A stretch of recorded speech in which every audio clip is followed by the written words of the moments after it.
उनका भी परिवार होता है, लेकिन मनुष्य में सोचने समझने परखने धैर्य की है एक बुद्धि जो मति दी हुई है, इससे कार्य करना चाहिए।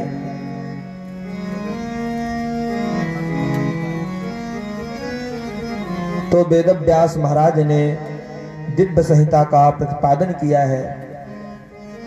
इसके प्रथम श्लोक में व्यास बाबा वंदना करते हैं परम प्रिय परमात्मा की।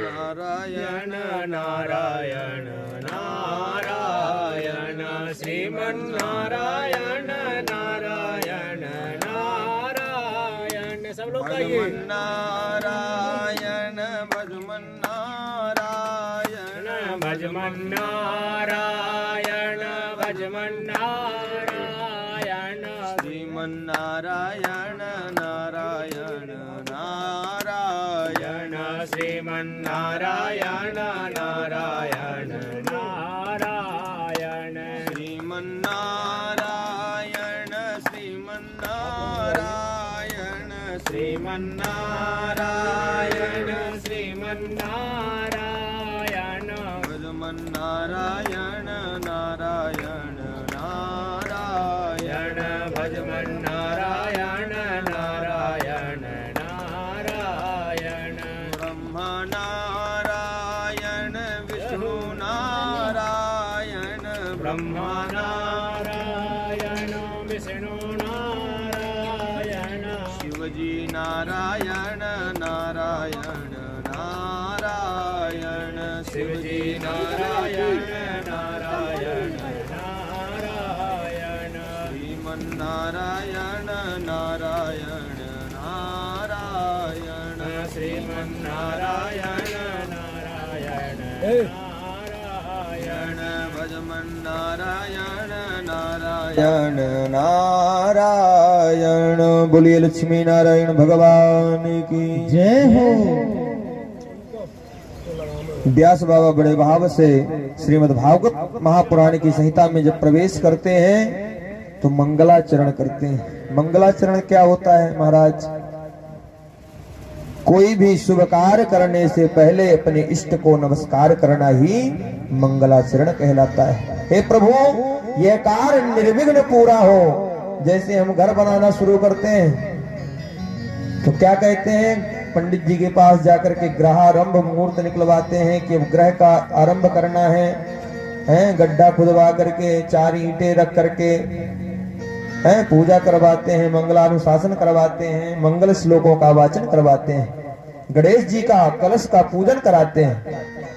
उसी प्रकार आज व्यास बाबा जब अपने इस महानतम ग्रंथ का प्रतिपादन करने जा रहे हैं तो मंगलानुशासन मंगलाचरण करते हैं। जन्माद्यस्य यतोऽन्वयादितरतः चार्थे स्वविज्ञास्वरान् तेने ब्रह्महृदायादिकवये मुह्यन्ति यत् सूरयः तेजो वारिमृदां यथा विनिमयो यत्र त्रिसर्गो मृषा धाम्ना स्वेन सदा निरस्तकुहकं सत्यं परं धीमहि। व्यास बाबा कहते हैं सत्यम परम धीमहि। सत्य कौन है? सत्य की नमस्कार करते हैं सत्य को कि सत्य स्वरूप परमात्मा को नमस्कार है।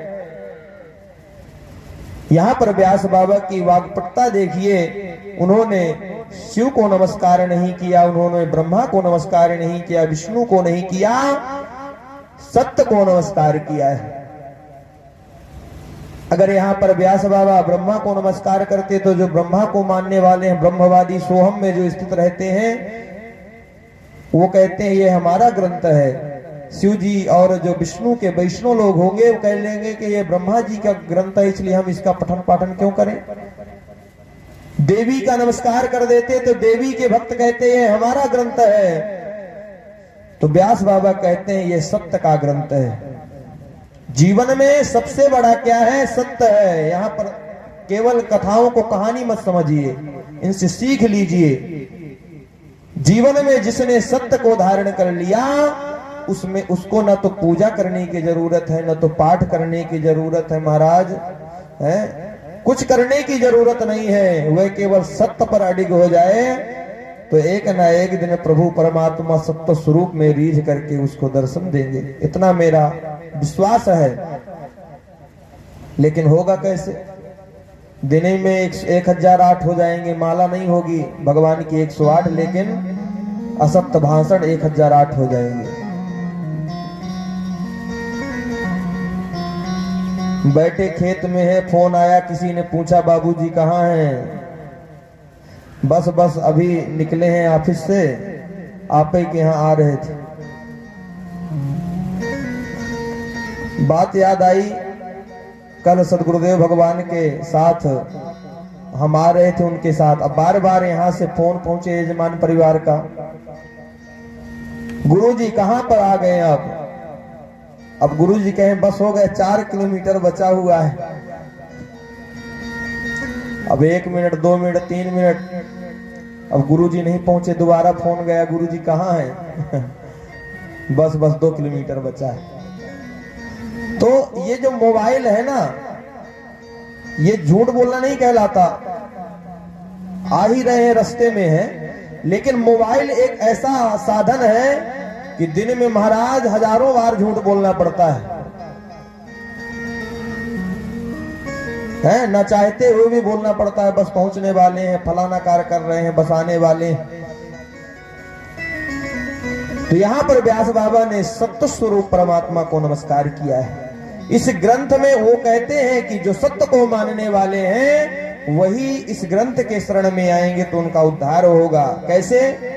जब आदि में मंगलाचरण किए तो सत्यम परम धी कहे, जब ग्रंथ का मध्य आया, भगवान का जन्मोत्सव आया, तो वहां पर भी सत्य व्रतम सत्य परम ते सत्यम सत्यस्य योनिम निहितम च सत्ये, वहां भी सत्य स्वरूप परमात्मा को नमस्कार किया है। और जब इस ग्रंथ का पूर्णता रूप स्वरूप हुआ तो वहां भी कसमई एन विभावितो, ऐसे माध्यम से सत्य स्वरूप परमात्मा का यजन किया है। कहते हैं जिनकी माया से संसारिक लोगों की क्या कहना, ब्रह्मा भी मोहित हो जाते हैं। जन्माद्यस्य यतोन्वयादि तरतश्चार्थे स्वविज्ञास्वराट। जीव तो अज्ञानी है और ब्रह्मा तो भगवान के पुत्र हैं। प्रथम सृष्टि में ब्रह्मा को ही बनाया था भगवान ने। जब ब्रह्मा नहीं जान सकते उस सत्ता को तो जीवों की क्या गति। जब अभी आगे की कथाओं में आप श्रवण करेंगे, जब बाल लीला चल रही थी भगवान की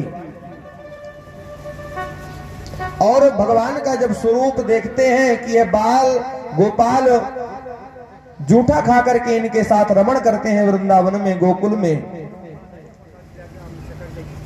तो इनको संशय हो गया ब्रह्मा जी को कि जो परमपिता परमात्मा अनेकानेक वर्षों तक यजन करने से, तपस्या करने से, समाधि लगाने से नहीं प्राप्त होते थे, ये इन गोकुल वासियों को, वृंदावन वासियों को ऐसे कैसे सुलभ हो रहे हैं।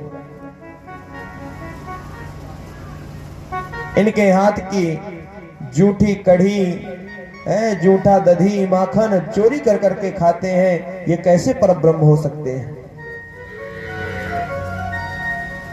संशय हुआ तो जितने भी वहां ग्वाल वाल थे, धेनु थी, गैया थी, सभी को चुरा करके कहां ले गए? ब्रह्मदेव अपने लोक को ले गए। लेकिन परमपिता परमात्मा तो परब्रह्म है, सारी सृष्टि ही उनकी बनाई हुई है। उन्होंने अपने स्वरूप का विस्तार किया और जितने ग्वाल बाल धेनु ब्रह्मा जी चुरा करके ले गए थे, भगवान ने उतने ही स्वरूप बना दिया।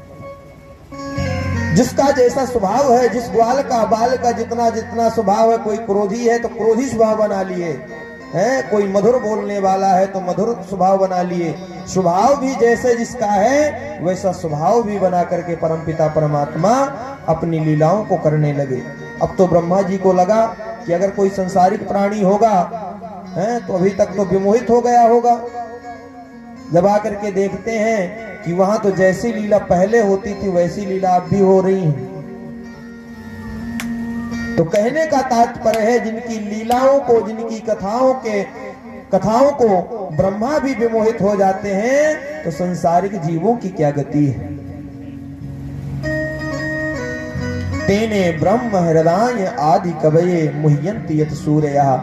गर्मियों में जो रास्ते में जब चलते होंगे तो डामर के ऊपर जब दूर से देखेंगे तो ऐसा प्रतीत होगा कि आने वाले रास्ते में जल भरा हुआ है। सूर्य की रश्मियां जब पड़ती है रास्ते में तो चमक उठती है, उस स्थल में जल का भान होता है। उसी प्रकार यह संसार है, जो दिखता है महाराज वह है नहीं, और जो है वह दिखता नहीं। हमको ये घास फूस और ये पंडाल दिख रहा है, लेकिन ये वास्तविकता नहीं है। आज है कल नहीं रहेगा, इसके पहले भी नहीं था। ये चैतन्य नहीं है। ये शरीर हमको दिखता है, ये शरीर भी नहीं रहेगा, कल नष्ट हो जाना है।